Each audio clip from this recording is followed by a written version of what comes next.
ఇది మరి సామాజిక మాధ్యమాల మీద నియంత్రణ జరగాలని చంద్రబాబు గారు అంటున్నారు. మరి దీని మీద కూడా మాట్లాడేసేయండి, పని అయిపోద్ది. బుద్ధుడి స్టోరీ ఒకటి అది మొన్న కర్నూలులో చెప్పారు. కర్నూలులో ఒక బుద్ధుడి స్టోరీ చెప్పారు. శిష్యుడు స్టోరీ, బుద్ధుడి శిష్యుడి స్టోరీ ఏమో కానీ అంత చంద్రబాబు నాయుడు గారు ఆయన పుత్రుడు లోకేష్ స్టోరీ మాట్లాడుకుంటున్నారు. అంతేనా? నిజంగా ఆ శిష్యుడికి చివరిలో ఆ వస్త్రానికి ఉన్నటువంటి దారాలన్నా మిగిలినాయి కానీ ఆంధ్రప్రదేశ్ రాష్ట్రంలో ఉండే వాళ్ళకి దారాలు కూడా మిగల. అంతేనా? ఆంధ్రప్రదేశ్ రాష్ట్రంలో జనాలకు బట్టలు కూడా ఉండేటువంటి పరిస్థితి లేదు. ఎందుకంటే దాని మీద కూడా సెట్ ఛార్జీలో, ఆ ఛార్జీలో, ఈ ఛార్జీలో అని అడుగుతారు. అసలుకి సామాజిక మాధ్యమం మీద నియంత్రణ అవసరమని ఈడే తెలంగాణ స్టేట్లో ఈ బెట్టింగ్ యాప్ల పైన నిషేధం విజయం చేసి తెలంగాణ ప్రభుత్వం ఏదో ఒక సిస్టమేటిక్గా ఒక అప్రోచ్ అయింది. మీకు ఆశ్చర్యంగా చెప్తానండి, ఆంధ్రప్రదేశ్ రాష్ట్రమే లాటరీ సిస్టమ్ ప్రోత్సహిస్తుంది.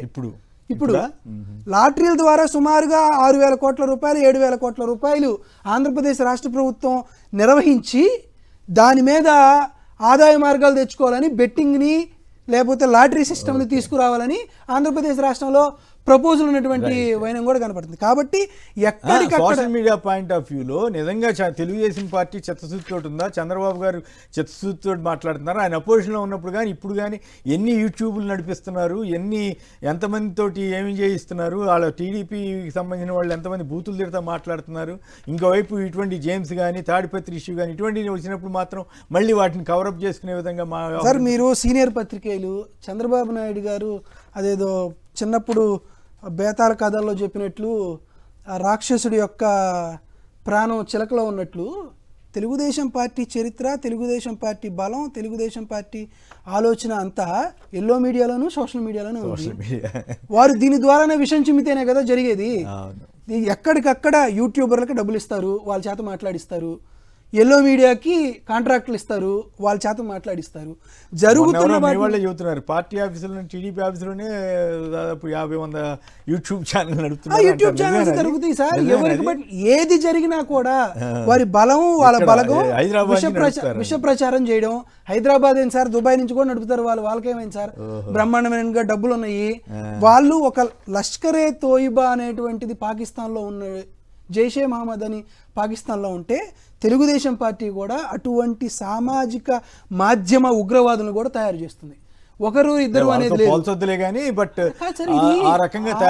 ఇది ఒక ఆంధ్రప్రదేశ్ రాష్ట్రంలో సామాజిక మాధ్యమాల నియంత్రణ అవసరం అని అడుగుతున్నారు. ఈరోజు మేము స్పష్టంగా అడుగుతున్నాం, అసలుకి నందమూరి బాలకృష్ణ గారి పేరు మీద రిజిస్ట్రేషన్ అయినటువంటి ఎన్బీకే బిల్డింగ్స్ అడ్రస్ వేదిక ద్వారా వైఎస్ఆర్ కుటుంబ సభ్యుల పైన వీరు విష ప్రచారం చేయలేదా అండి? ఇంకా వేరే మాటలు ఏముంది? మొన్న నిన్న ఎన్నో రకాలుగా చూసినా సరే వైఎస్ఆర్ భారతి గారిని మీద అసహ్యంగా ప్రచారం చేసిన వైఎస్ఆర్సీపీ వాళ్ళకి బెయిల్ రాదు సార్.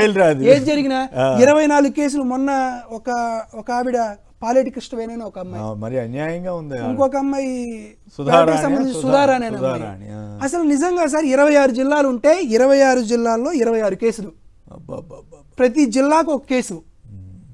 ఏమిది? జత్వానీ కేసులో కేసు రిజిస్టర్ చేసిన డీజీ స్థాయి వ్యక్తి పిఎస్ఆర్ ఆంజనేయులు గారు అరెస్ట్ అయ్యి ఈరోజు రిమాండ్లో ఉన్నప్పుడు ఎందుకో రేపు వీళ్ళందరి మీద అరెస్ట్ చేసినటువంటి ఎస్హెచ్ఓలు వాళ్ళందరూ రిమాండ్కి వెళ్ళకపోతే చంద్రబాబు నాయుడు గారు ఫీల్ అయ్యేటట్టే ఉన్నారు.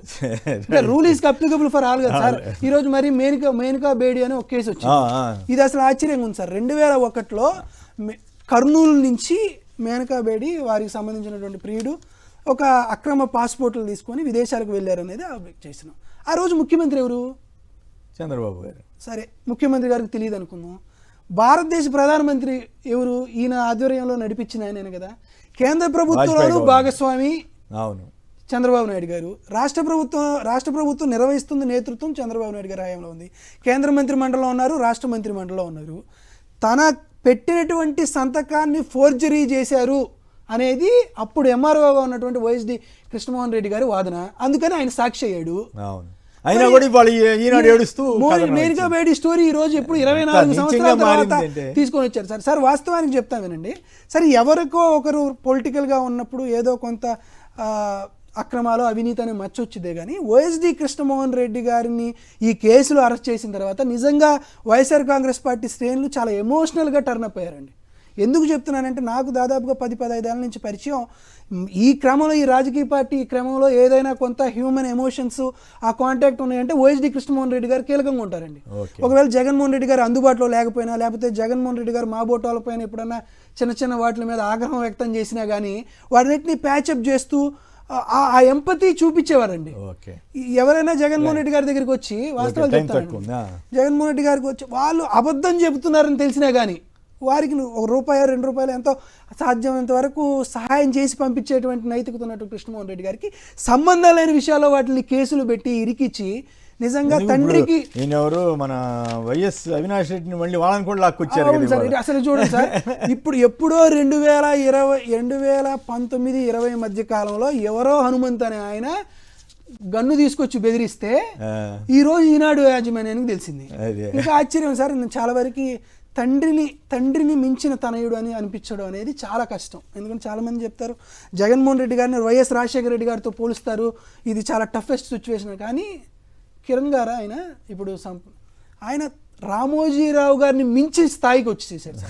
నిజంగా గోబెల్స్ ప్రచారంలో రామోజీరావు గారిని మించి కిరణ్ గారు టైంలోనే చివరిలో ఎంత పాడైపోయింది అనుకుంటే అసలు పరాకాష్ట చేస్తున్నారు. ఈనాడు పేపర్ బదులు అసలుకి నాకు తెలిసి ఒకవైపు లోకేష్ గారిది, ఒకవైపు చంద్రబాబు నాయుడు గారి ఫోటో పెట్టుకుని ఈనాడు కానీ ఇంకా బ్రహ్మాండంగా ఉండేది. కాబట్టి ఈనాడు అనేది పత్రికా విలువలకు తిలోదాకాలు ఇవ్వడం నెంబర్ 1 ప్లేస్ లో ఉన్నట్లే కనపడుతుంది.